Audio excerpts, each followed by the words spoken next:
the more you will be creative and productive. Fussy logic is the logic for production. When you are organized, when you have a clear diagram and move your hand only 3 times and move the hand this many inches right, this many inches left, when you have a system, you may be running a good industry, but you will not be having a living people. See, with a robot or with machines, you can design all the movements. You can reduce so that the wear and tear will be less. So that the movement can be less. When the movement is less, naturally wear and tear will be less. The logic to work with the machineries are totally different from the logic to work with the human body. Human body is such, the more you put to use, the more it starts expanding the energy. Be very clear. When you start believing, the more I use the body, it will become tired. You start expressing the same tiredness. But the truth is not such.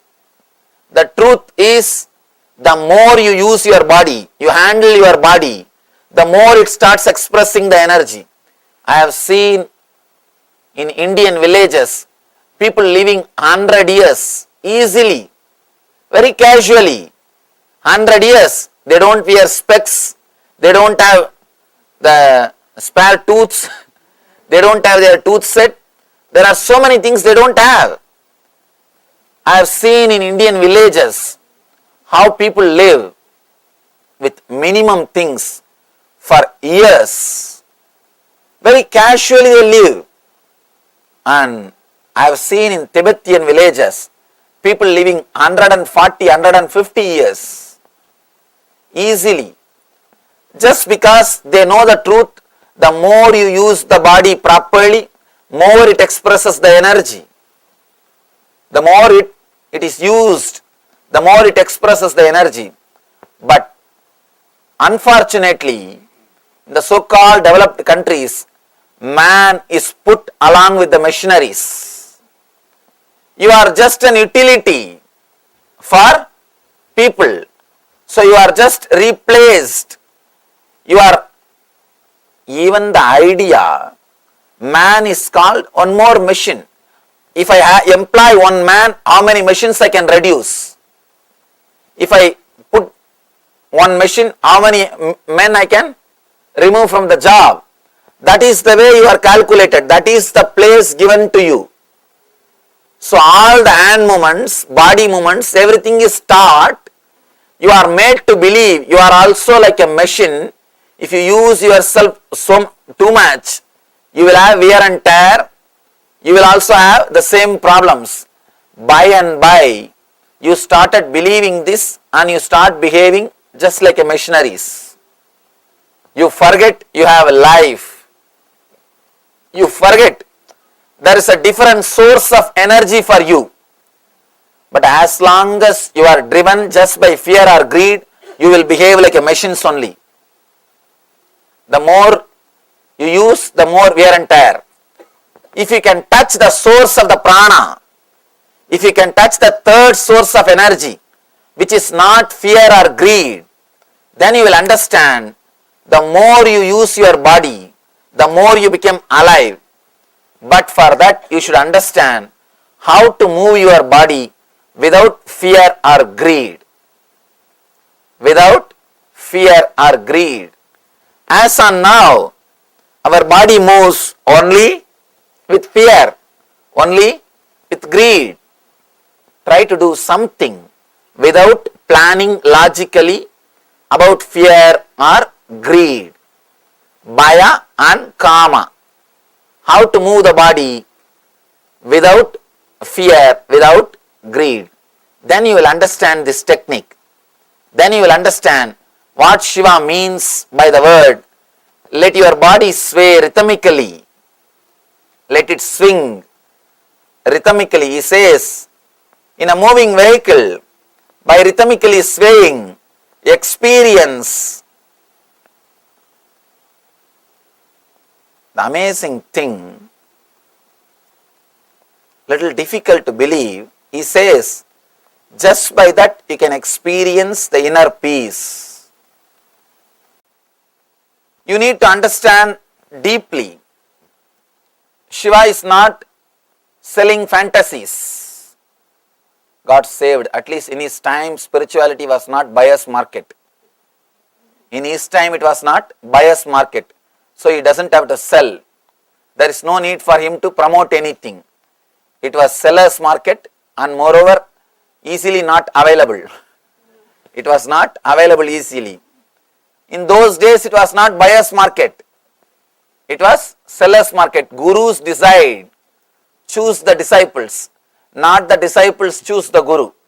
All calamities in the planet Earth happened when disciples have started choosing the guru. Already he is in the darkness. How can he choose right guru? He can't. So naturally he will choose a person, he will choose which attracts his ideas. The bigger organization attracts more people. In Sanatana Dharma, in Hinduism, they don't have any organization. All Hindu temples are just worship altars. They are not organizations. Please understand, all Hindu temples in India are only worship altars.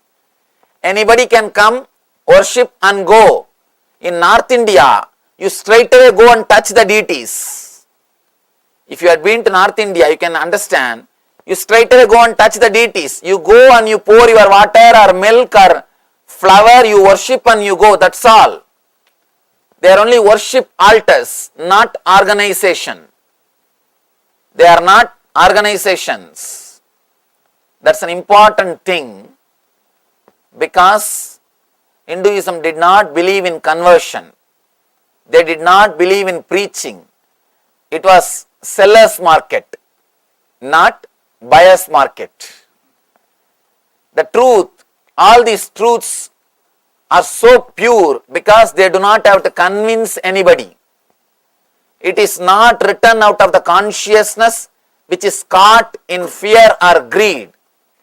It is aroused out of the consciousness which is free from fear or greed. I can say the one and only truth which they express is go beyond the fear and greed. Even indirectly, they do not have the concept of conversion. Still now Hinduism doesn't have ritual to get convert. Many of my disciples, Western disciples, they come and ask me, Swamiji, should I convert to Hinduism? I say, no, we don't believe in conversion. We don't believe in conversion. What is the need for conversion? All this is the inner science. You see, just because you start working on some science, do you need to convert your religion? No. It's the inner science. It's a technology. If you feel like working with this technology, work with it. That's all. There is no need for conversion because we don't believe in political numbers. We don't believe in political numbers. We don't believe in conversion. It is pure inner science. Whoever wants to work with it, they can work with it. That's all. We don't even have a ritual to convert. Even if you want to get converted, there is no ritual. There is no standard ritual to convert somebody. No. Throughout Hinduism, you don't have. Even when kids are taken birth, they are only given a mantra. They are not given any beliefs. Officially, the mantra which they are taught, it is called Gayatri. That mantra means a very simple thing. That mantra means, let me meditate on the energy which guides me towards the intelligence to experience the truth. Let that energy help me to meditate on it. That's all. No belief is taught. No teaspoon feeding of any belief. Simply you have to search. Only you are given a torch. With the torch you have to start searching. These techniques are offered by the masters who do not have to sell themselves or their techniques. That is why they are so pure, so beautiful. and straight away effective. Straight away effective. It doesn't have to convince anybody. All your phobias inside flight or this inside the closed area is nothing but your resistance to that space. Your resistance to that space, nothing else. Height phobia. There are so many phobias. I am shocked. First time I am hearing about all the phobias here only. I never heard about these phobias in a primitive villages. Primitive villages don't have any phobias. They don't have any phobias. I was shocked to hear about this phobia. First of all, the word phobia I came to know first only when I started traveling in these so-called developed countries. I never heard about phobia. What is there? Phobia means nothing but holding on to your body tightly, and you do not want your body to move into a space which you have not already experienced. You wanted everything to be clear. The project plan, where you are going, what will be happening next, what will be the third step, what will be the fourth step, what is the next, and what will be the end. If some place, even if one puzzle is not fulfilled, even if the one puzzle is not clear, you are not comfortable in that space. You wanted everything clear before entering. You are not ready to allow God's hand in your life. You wanted everything to be clear according to your intellect. I always tell people, do not plan completely. Give a little bit of space for God. Let Him also plan a little bit for you. Let Him also plan. If you plan too much perfectly according to your intellect, you may not commit any mistake, but you will commit blunders. The intelligence of the cosmos is surely little more than our intelligence. So once in a while, not planning completely logically or allowing ourselves to be little liquid or entering into a space where there is little risk or the spontaneity is good. It keeps you alive. It keeps you alive. It keeps the spirit and the energy in you active. If you are living with a clear planned system, be very clear, you are already dead. Because you have no opportunity to do anything new. I have seen people who live in the forests, who live in the hills, who live in the natural places. The life or the energy which radiates around them is amazing, shocking. 9 years I lived wandering all over India. I tell you, people always ask me, oh Swamiji, it is such a difficult life, how did you do? It's a great difficulty. They think I have done a great achievement, but I tell you that was a great joy. It was not an achievement, it was joy. You don't know, only when you live that life, you will understand the freedom and the energy of that life. They come and tell me, stand in front of me thinking that I have done a great sacrifice or a great thing by living that wandering life. They come and tell me, how did you live, Swamiji? Such a difficult life, traveling, walking from village to village. Was it not difficult? You have achieved a great thing. It is amazing. I tell them, according to me, only you are the great person. Because you see, for you, you can't imagine living like me, traveling from village to village and begging in the houses and sleeping under the trees and living. I tell them, just how you can't imagine my life, I can't imagine your life. Living in the same house, going to the same office, same car, same house, and I can't even think. Getting up early morning and seeing the same people, same faces. It's unimaginable for me. How my life is unimaginable for you? Your life is unimaginable for me. It is not a big tapas or it is not a big suffering which I lived. That was the amazing freedom, amazing energy. One more thing, tremendous risk. Constantly you have to be alive. Understand? Surviving is totally different from being alive. Now, people who live in a very secured way, they may be surviving. It's nothing more than the graveyard with the key, that's all. See, if you are just surviving, you are living in a graveyard with a key. Just because you have a key, don't think our houses are not graveyards. Our houses have got one benefit, the graveyard with key, that's all. Only when you live an intense life, you are alive, where you need to be constantly expressing all your energies. I always tell people, only when you are cornered, you express completely yourself. You completely express the energy which you have in your life, which you have in your being. Only then you start expressing the next level energy, what we call prana. In Sanskrit we call that as prana, means life force. We do not touch the life force at all. We live just with the Mooladhara and Swadhisthana. Mooladhara chakra, root chakra is greed, desire, sex. The Swadhisthana, next chakra, is fear. That's all. We live only in this two layer. Fear or greed, that's all. We never come up to the third level. The Manipuraka chakra is the chakra, the prana, life force. Navel is the chakra with which you are connected to the cosmos. Navel is the chakra from which you are connected to your mother. Your body and your mother's body is connected only through navel. That is the chakra through which you receive energy, prana. You received prana from your mother only through the navel chakra.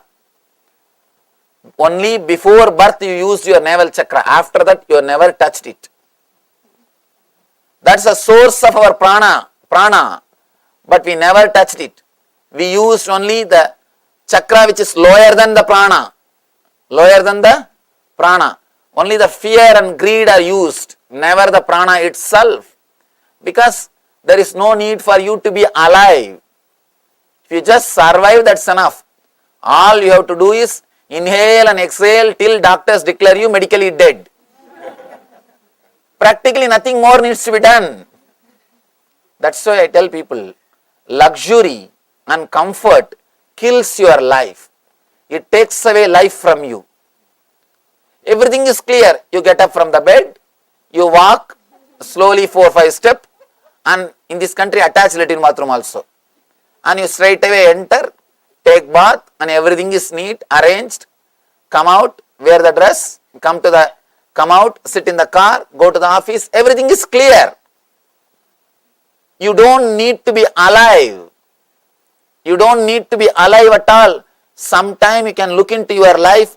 You don't even have to remember that you got up from the bed. You can do the whole thing just mechanically and come back and fall in the same bed. You don't even have to remember you got up from the bed 2-3 hours ago. You can just do the whole thing in a mechanical way. You can see in your life. You don't even use the whole house. See your life. Just get up from the bed, walk in the same way to the bathroom, and the same way you will come, because here you are trained for the left, right also. For anything, you have to take the way. You have to take the way. So you know this left, that right. Your body also starts working only in the same way. If at all we paint your feet and allow you to walk on your house, you will walk only on the one track. You will discover you are walking only on the one track. Your whole house carpet will never become paint. It will never become dirty. Because you walk only on the one track. You become so frozen. You become so dead. You can in your life unconsciously you sit only in one sofa. You will go and sit only in that sofa, and straight away you will go to the kitchen and handle only those few vessels, and you will handle only those few almirahs. You will handle only that your bed, and come out. Maybe in the weekend, if you want to clean, you may go and touch the other things. We do not live. And the same way you will park the car, the same distance it will be. If you go back and measure and calculate everything, even the distance between your garage and the car will be the same, because you live with a routine. There is no need for you to be alive. You just live with a memory. That is why even if you live for years, you do not feel fulfilled. The other day, one journalist asked me, Swamiji, how it feels to be the youngest Swami of India. I am the youngest Swami, or the spiritual leader who leads a movement in India. There are many follower Swamis, means the follower or a disciple of somebody. That way there are many Swamis who are younger than me, but who is the leader who leads a movement. I am the youngest Swami in India, at least as far as we know. She asked me, how do you feel that, Swamiji? I told, youngest. The very idea I am young is lost in me, because my life is packed with so many incidents, so much of life, so many things. I lost the idea that I am young. I already feel I am feeling fulfilled. I lived much more than what I can. I feel like I am here for a too long time. That's the truth. I feel so much of fulfillment. I feel I am here for too long. The planet Earth. If you are living, if you are alive, you will feel so fulfilled. You will feel you are here for too long time. If you are feeling you have not achieved, or if you are feeling the unfulfillment, if you are feeling life is not enough, be very clear, you are living just with memories. You are not alive. You are not alive. That is why you feel. You don't feel you are living.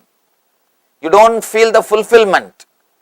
You might have lived years. I always tell people, do not try to add years to your life. Add life to your years. Bring life to your years, not years to your life. If your body is running based on the fuel of fear and greed, you will be running with the past memories, recorded system. Naturally, you will not tend to move your body more. One more thing, whenever you move your body with fear and greed, you feel so much of irritated. The movement means you start feeling the irritation. Any movement, unconsciously you associated all movements with irritation. With irritation. One of our devotees used to travel the hills. Whenever I see him, I feel so much of love, respect for him.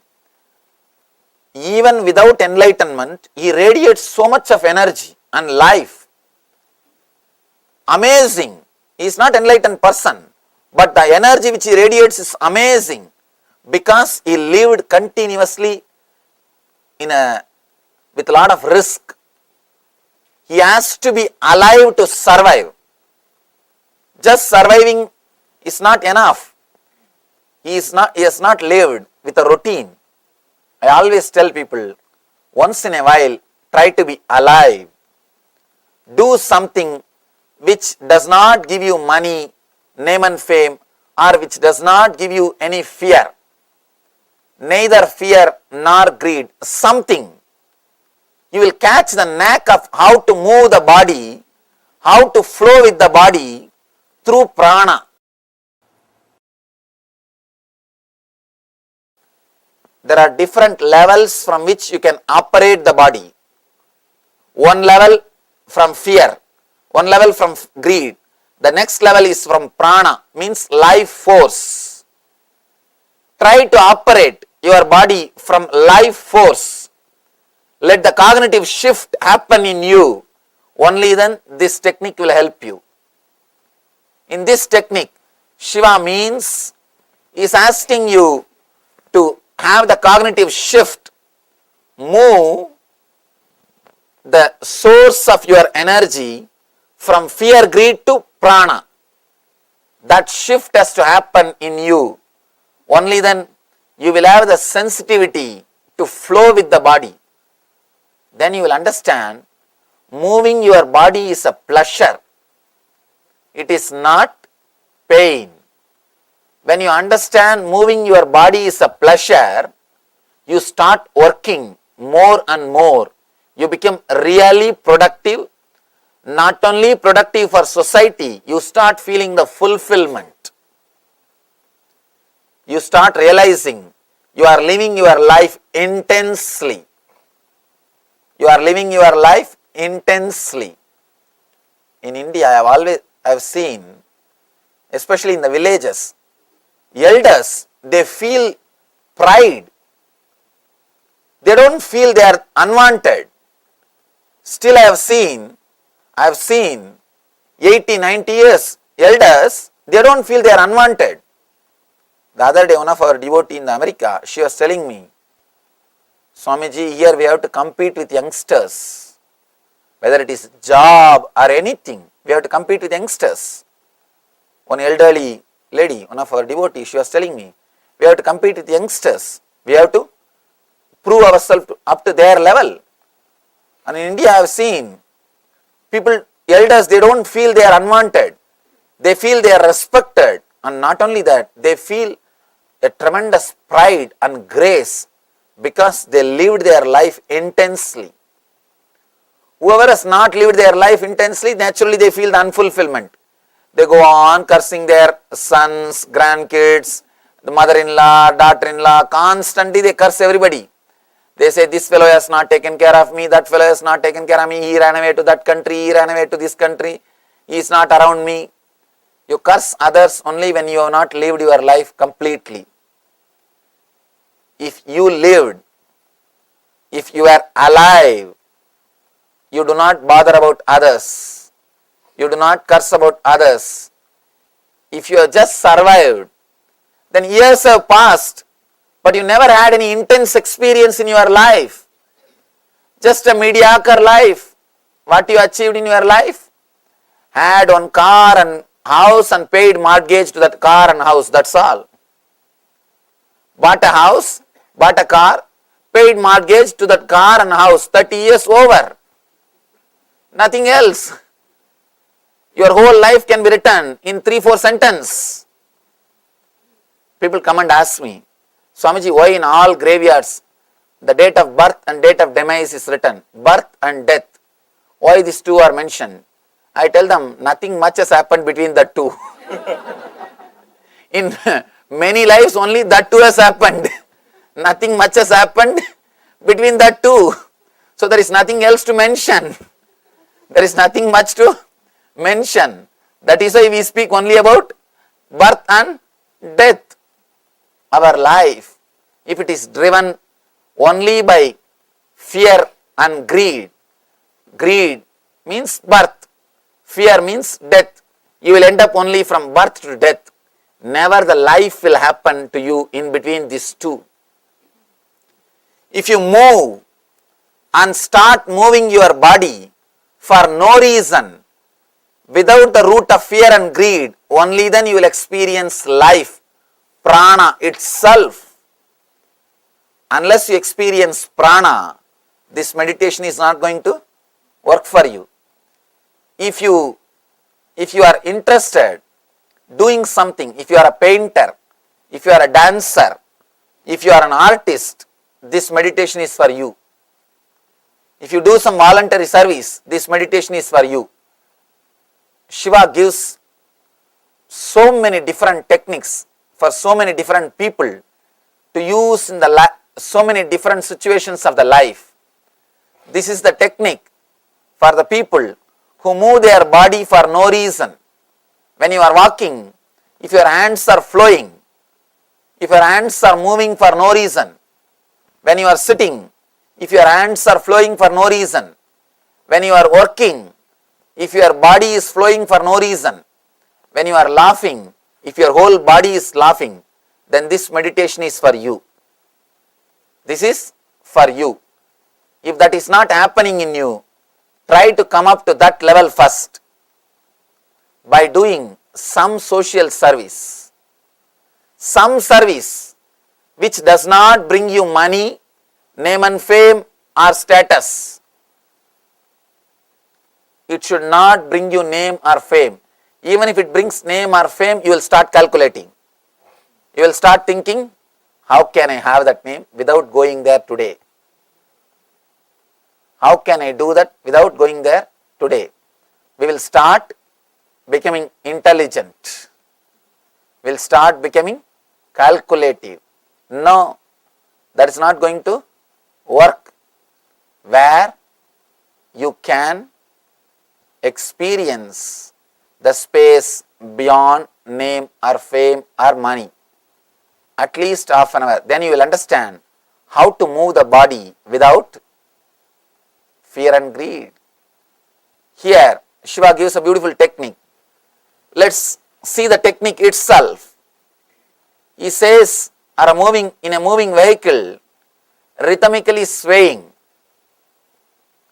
Next time when you are traveling in car, maybe from here to the house, just sit in a relaxed way.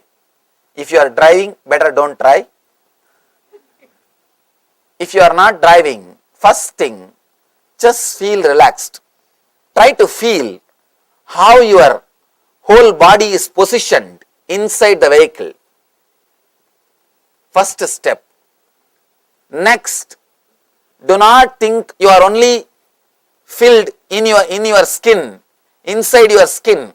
Just jump out of the skin. Feel the whole car is you. Feel you are connected to the whole car. The moment you feel you are connected to whole car, you will start relaxing.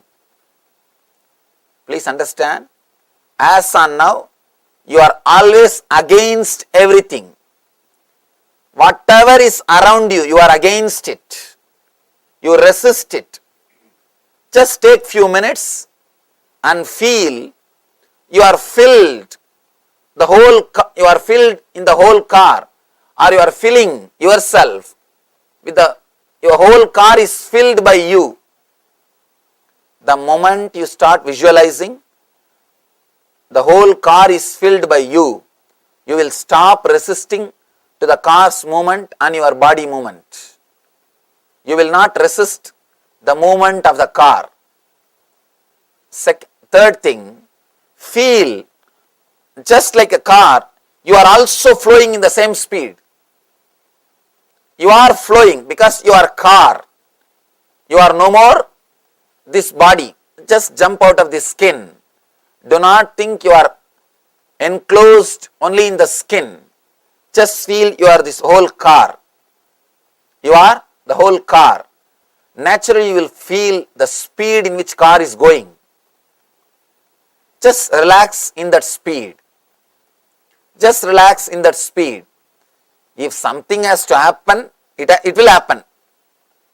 And just by you holding tight yourself inside the car, you are not protecting yourself much. Of course, maximum protection is seat belt, that's all. Nothing else. By you holding tight your body, can you do anything? No. You can't do anything. You won't be able to do anything. By you holding yourself tight is not going to help you at all. It is not going to help you. Of course, do not try this meditation when you are driving. First try when you are not driving, when you are relaxed, when you are sitting. Then later on, once you have mastered, once it does not disturb your driving, then you can try. First, do not resist. Next, relax with the movement of the car. If the car is going this way, let your body move that way.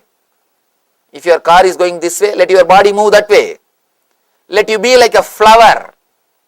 Let you be like a flower. Do not try to balance it consciously. Third, important thing, feel your car is filled by you. Filled by you. Fourth, naturally you will feel you are flowing in that speed. Next step, when you are feeling you are flowing with that whole car, in that whole speed, in that speed, just be, that's all. Let you not be just a body, let you be the vehicle in which you are flowing. Understand? You may ask, how is it going to help me, Swamiji? That's an important question. How is it going to help me if I feel I am the car, not the body? Understand? Whatever way you feel that you are something more than the body, suddenly you will catch the glimpse of the truth that you are not the body. All you need to understand is you are something more than the body. There are three spaces. One is Mahakasha, means the whole cosmos. The another one is Katakasha, the space covered in this building.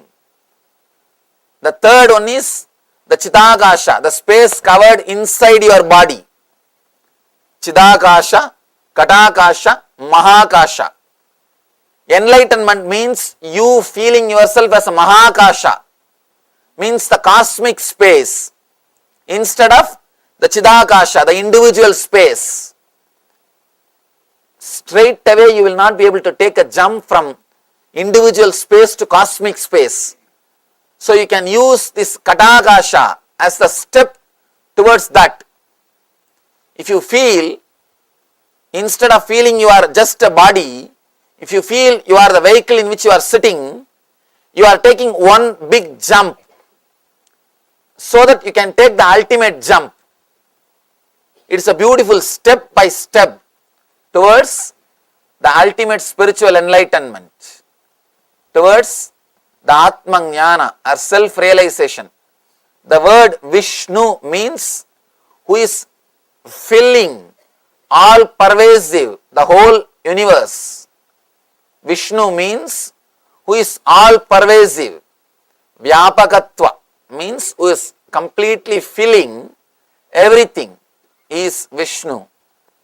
To experience Vishnu, you cannot straight away take the jump into that cosmic energy.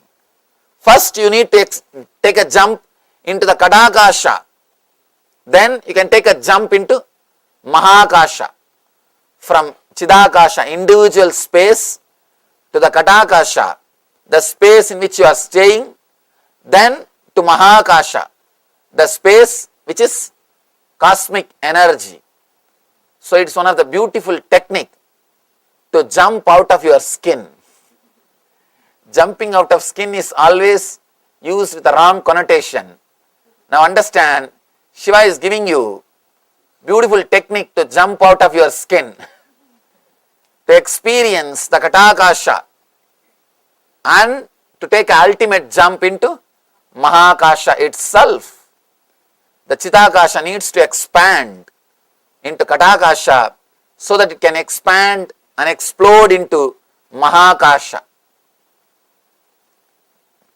First thing, let me repeat the instructions so that it will be easy for you to practice. When you sit in the vehicle, relax. Do not hold your body. Let the body swing or sway along with the movements of the vehicle. Be like a flower. Flower dropped in the vehicle. It will never resist. Or a child sitting in the vehicle, it will never resist unless you train them. Pets which are in the vehicle will never resist unless you train them. In the modern day societies, we have spoiled even pets. I have never seen pets falling sick in India. In our ashram, we have so many dogs, cats, cheetahs, snake, everything. I have never even thought that they can fall sick. Here, every house I go, they ask me, Swamiji, please heal my pet. Please heal my pet. He is not feeling well. He is sick. Because we do so many things which is not natural. Which is not natural. What to do? That is why they feel sick. And I heard even they put clothes on the pet. God. Anyhow, let's not talk more about that. God. Now I have to tell him to develop his system. He doesn't know that pets will have winter and you know. He doesn't know, but we know. I'm surprised. Anyhow, just be like a flower. Do not resist. Third, feel the car is filled by you. Fourth, feel the speed of the car as if your whole body is moving. There is no two, your body and car. There is only one, the vehicle, car, that's all. Fourth thing, the fifth thing, just be with that flow, that's all. Just be with that flow. Now, there will be naturally one more question. When I am not in the vehicle, how to do it, Swamiji? Shiva gives a beautiful technique. The alternative technique for that also. Or in a still vehicle, by letting yourself swing in slowing invisible circles, you can experience the consciousness beyond the body. He says even when you are sitting, still vehicle means houses. Your homes are still vehicles. Even sitting here, by allowing the body to move or swing with its own way, invisible circles means there is a slight movement always happening in our body. If you sit in a relaxed way and feel the body, you can feel there is a slight trembling, slight movement, very slight, invisible movement, constantly happening in you. The more you try to possess the body, more you will stop that flow. If you do not possess the body, that flow will be there. Kids, they feel that flow. That is why they start whirling. They feel comfortable with that flow. They get the kick out of that flow. Because still they have not possessed their body. They have not created ego. They have not become dull. They have not started calculating. Why should I swing? Why should I whirl? How much of dollar I will make by whirling 10 minutes? They have not started calculating.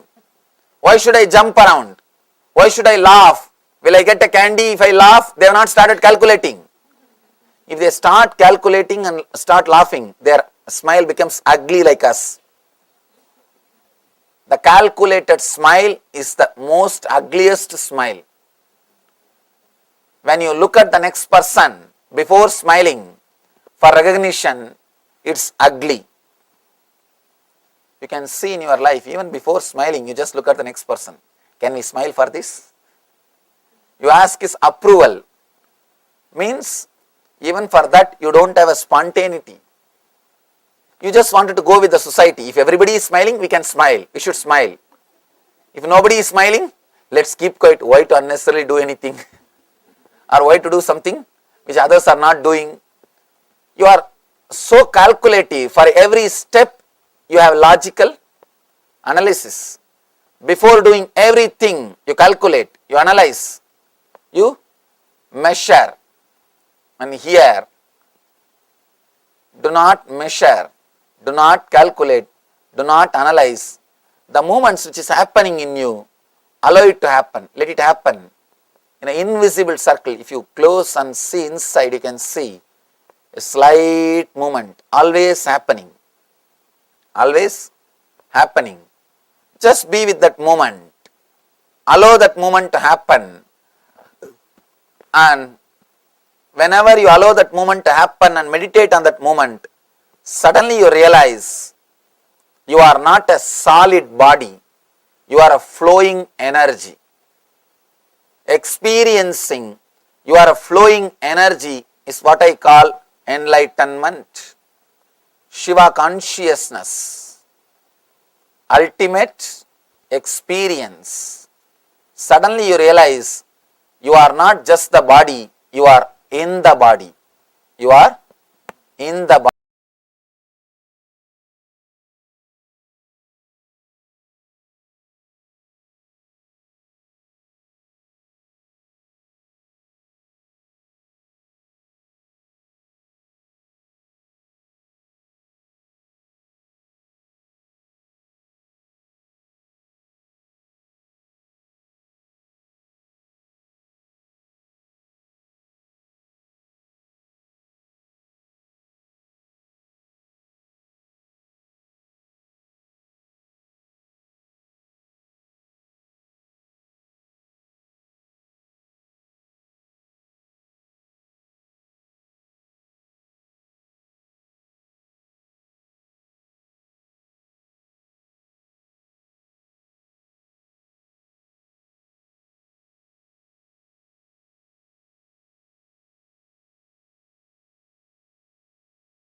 I bless you all. Let you all open all your three eyes and manifest the powers of Mahasadashiva. Om Nityananda Paramashivoham. Om Nityananda Paramashivoham. Om Nityananda Paramashivoham. Om Nityananda Paramashivoham.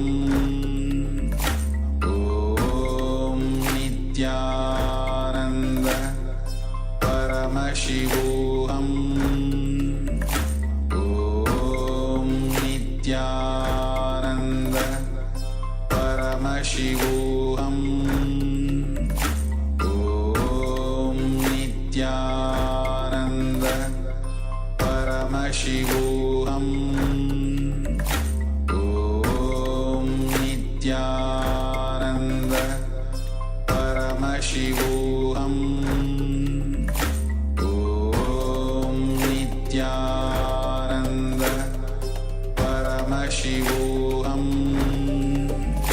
Om Nityananda Paramashivoham. Om Nityananda Paramashivoham. Om Nityananda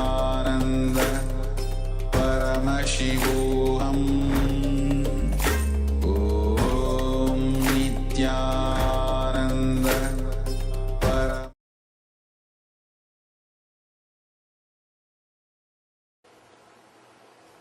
Here the sutra which Shiva says, look lovingly at some object. Do not go to another object. Here in the middle of the object, let the blessing happen to you. You see, you do not even have to choose a deity. You can choose anything with which you feel connected. If it is Coca-Cola bottle, okay. But the problem is, with the Coca-Cola bottle, you will have only lust, not love. When you see that bottle, you will think only what I can get out of it. Understand?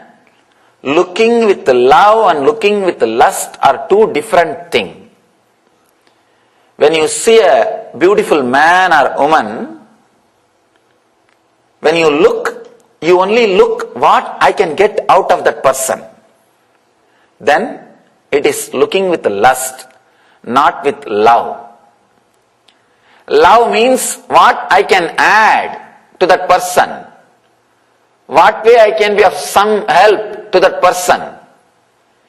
If you decide or think of adding something, then it's looking with love. The moment you see and you start calculating what I can get out of that person, it is looking with lust. Understand? Looking with love, looking with lust, two different things.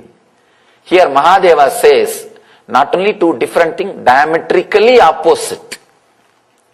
Diametrically opposite. Here Mahadeva says, look lovingly at some object. If you use the divine objects, it is lot more easy, because the possibility of lust is less. Possibility of love is more. From the young age you are taught to look with a love and respect. So it is easy to connect. It is easy to relate. Have any one deity or the photograph of the God or Guru. Try to look with a deep love without moving to the other object. Understand? That is the main. That is the basic thing. Do not move to the other object. The moment you start jumping to the other object, you are tired of this object. The love has disappeared. Understand? As long as love is there, that object is unique, not number. Not number. For example, if you are just a worker, maybe a clerk or a attendant, just a clerk in the office, if you die, nothing will stop. Somebody else will come, replace you, the job will continue, life will continue. You are just an utility, number, figure, that's all. But if somebody is in love with that same clerk, if the clerk dies, that person will never be again the same. Wherever you are just a number, even if you die, that mechanism will not suffer. Wherever you are in love with some object or person or somebody is in love with you, you become unique. Naturally, your death cannot be replaced. That person will miss you. That person's life will never be the same again. Love makes things unique. Love makes things unique. The other day, we were having an energizing ceremony here in the temple. All the Swamis, all of us are sitting and before preparing for the ceremony. One disciple, she asked me, Swamiji, every day you are seeing us. All our mistakes, confusions. Are you not bored by us? It was a very honest question. Because they know sometime I tell them, do some new mistake, I will be entertained. Not the same mistakes. Because even to commit new mistakes, you need intelligence. She was asking that, don't you feel bored? I told, just because of my very love, I feel everybody is unique. Understand, I do not look upon the devotees or disciples as number. It is unique. That is why with so much of patience, I continue to work with everybody. If it is just a number, forget about it. Next person will do the work. Over. Devotees or disciples are not number for me. Because of my love for them, they are unique. Everybody is unique. Of course, I never miss anybody. Just because of complete fulfillment. But otherwise, everybody adds something. Everybody is welcomed, is expected, is needed, is wanted, is required to be here. Every individual is unique. Same way, when you are in love with the Master, he is needed, he is unique. When that love is not there, one more Swami, we can go to the other Ananda. What is there? If you just type only Nityananda, at least 200,000 websites are opening. Just Nityananda. If you type Swami Nityananda, I don't know how many million websites will open. And if he is not, then some other Swami, that's all. If you are a number, you can be replaced. If the love, element of love comes to play between you and the other person, you are no more a number. You are unique being, irreplaceable, unique being. Love adds life even to the person.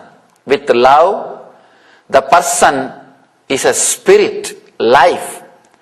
Without love, the person is reduced to a thing, utility. Without love, when you look at somebody, a beautiful man or woman, and planning for what I can get out of that person, you are reducing him to a thing, not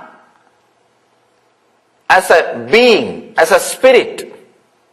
Only when you look at that person with a love, he is a spirit, he is a living being. When that love is not there, he is a thing. That is why, whenever people look at you with lustful eyes, you feel repulsive. It looks ugly. You just cover yourself. You just hide yourself. You want to move out of that place. Whenever somebody looks at you with a deep love, you just feel like being around that person continuously. Even if you get only one glimpse, one eye contact with him, you will be waiting for it. You will be just waiting for that one contact. Just waiting for that one glimpse, one look. It's a love which adds value to the uniqueness. Another one incident, at least with that Krishna incident which I said, it was a deity. It was a carved Krishna Murti. That is okay. There is another one small incident happened. I was traveling, I don't know which place, maybe around the area of Madhya Pradesh or Maharashtra. There was one small tree, and under the tree the 3 bricks which is used for construction is kept with turmeric powder applied on it and some puja being done. Usually in the evening time when I rest, I'll search for some brick for the head to keep the head and lie down. I saw that area, nobody was there, just the 3 bricks were there. And I do not know that it was being worshipped by some villager as a deity. And I just picked up the brick and put it for my head and lie down. And really, in 10 minutes, one village guy, elderly person, is running towards me. His house was maybe 1 mile away. He ran towards me, and when he came near me, he understood I am a sadhu. Because I was a sadhu, he did not beat me. He told, do you know, this is Shiva, I worship. He appeared in my dream and told that you are lying on him. Truth, really. Understand? So that's why I came here. And he brought a small pillow. That's another one beautiful thing. He brought a pillow. Lie down on this pillow and leave him there. Put that murti back. From 1 mile, he was lying down in his home. He says, I had a dream. Shiva told me that one sadhu is lying on me. Take that. And he brought the pillow and told me to put the brick that side. We don't know who all are having connection to what all. Just his deep love for that ordinary brick, which is used for construction, can create a telepathy power in him. Understand? I read an article. American army is trying to develop telepathy power to use during the war times. They are doing some research and development to use this telepathy, sending message through the mind. Understand? Ordinary villager, just his love for a brick. Of course, I'm afraid to use the word brick again now. He may get a... I don't think he is dead. Only that elderly lady was dead. I don't think he is dead because I never tried to trace him also. Anyhow, just simple love to the ordinary looking brick can create such a deep telepathy connection between him and Mahadeva. Then understand, between him and Shiva, this ordinary brick is acting like a cell phone. You can't imagine the way in which that guy ran towards me and the way in which he was shouting at me. Just because I am a sadhu, he left me. Otherwise, I would have had the puja. The puja from him. Just I want all of you to understand the power of love. The power of simple love. It was a simple love. And actually during British time, all the milestones in the Indian highway used to be yellow painted. There was a big problem because from next day all the local villagers started worshipping all the milestones. No, really. Then they changed the color and changed it to green paint. Because for Indian villages nothing is needed. Just a clear some shape is enough. Everything is God for us. Everything is God for us. Let me describe this incident that may throw a deeper light for you.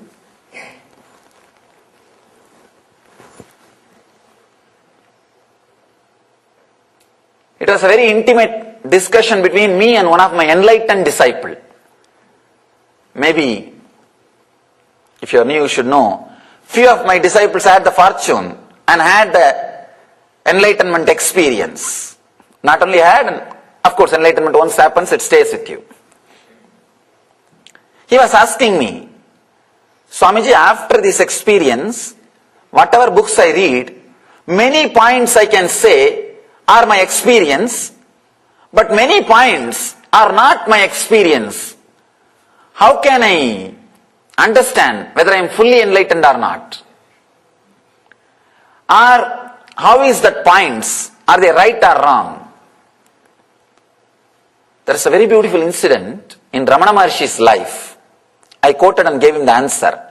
Understand, this one incident can completely open up and give you a new click or new glimpse towards the truth.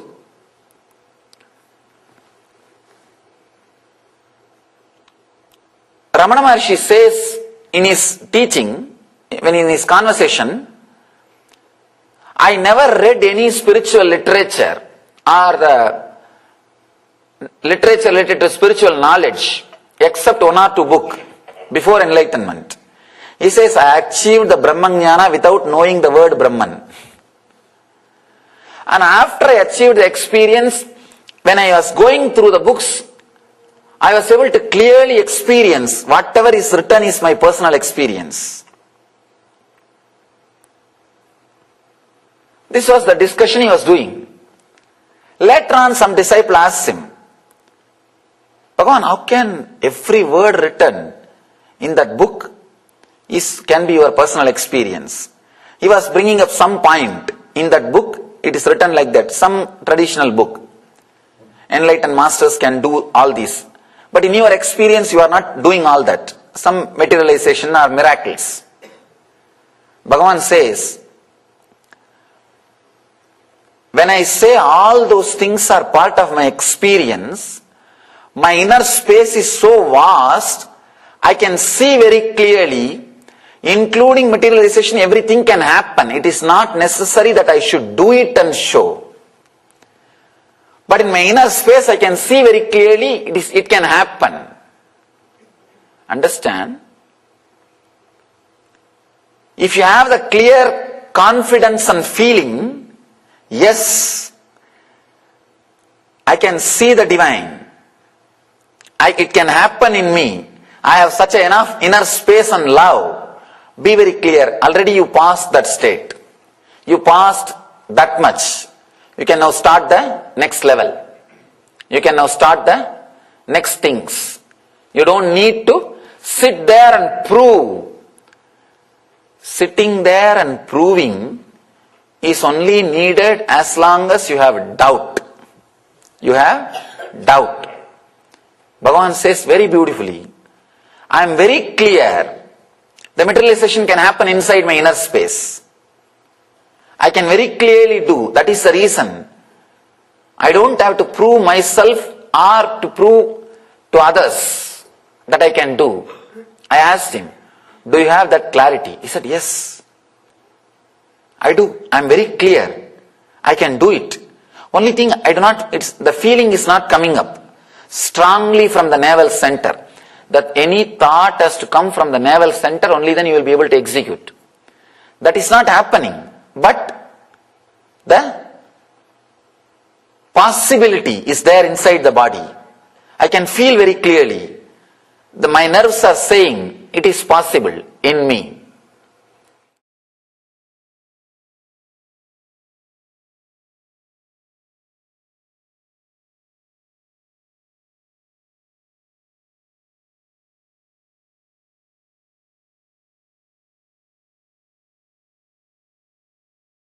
All the ability to see us and hear us clearly.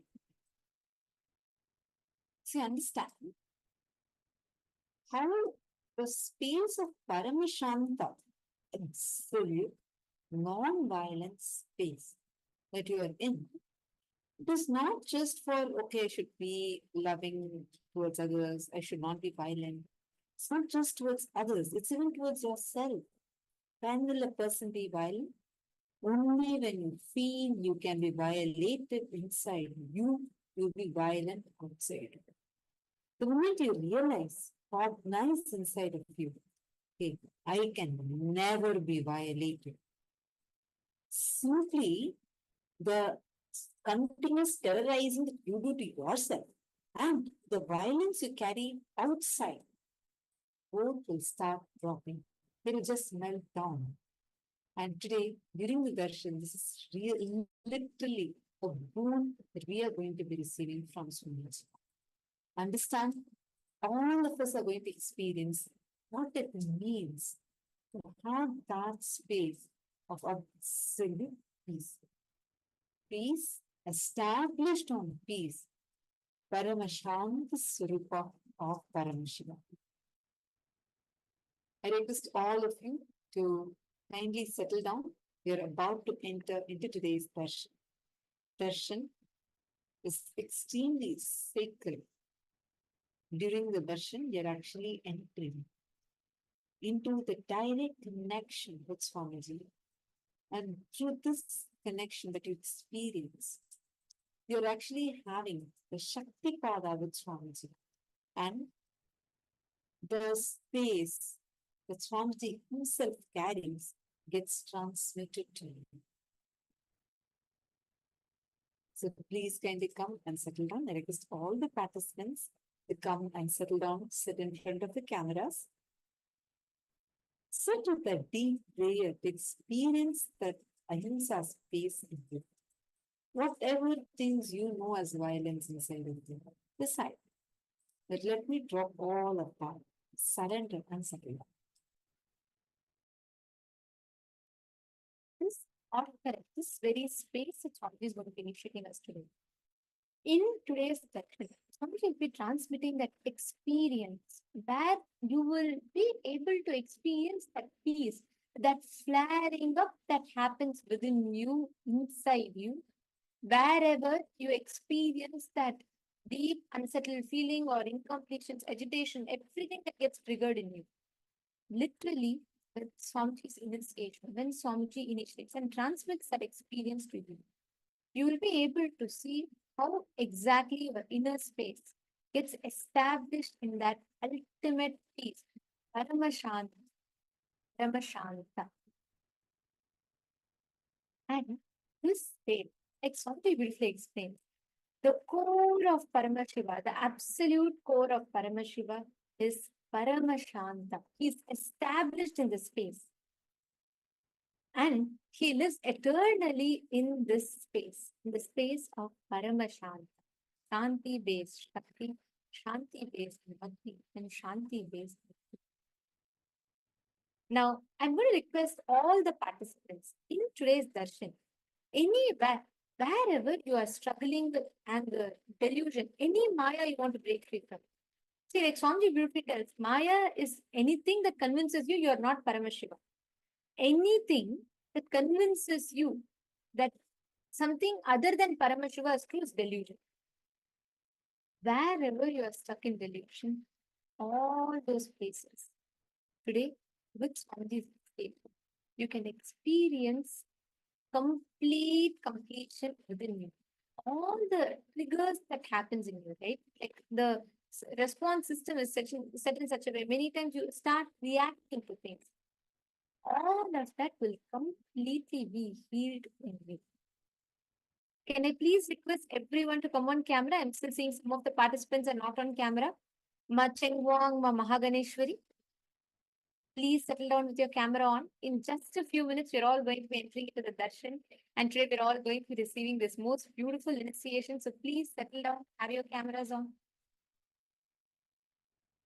During the darshan, you can post all your prayers, your boons requests, your blessings requests. And Swamiji will himself, each and every one of us, shower you with all the blessings.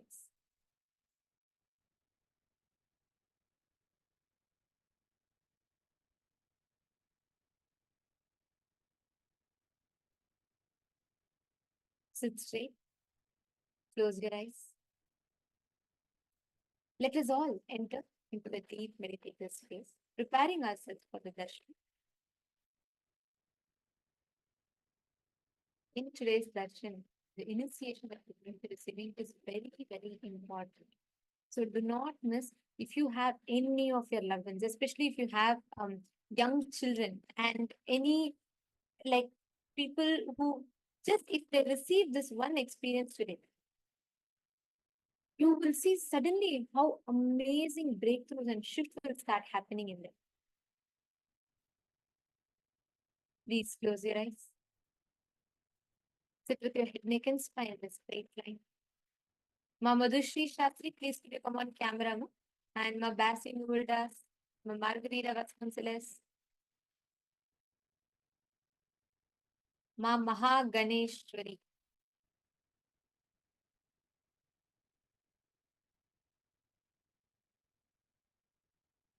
Close your eyes. Bring that Paramashanta in your inner space. Bring unclutching, deeply unclutch. Experience that absolute thoughtless inner space. Settle down from all your distractions. Prepare yourself to receive the most precious experience in your life.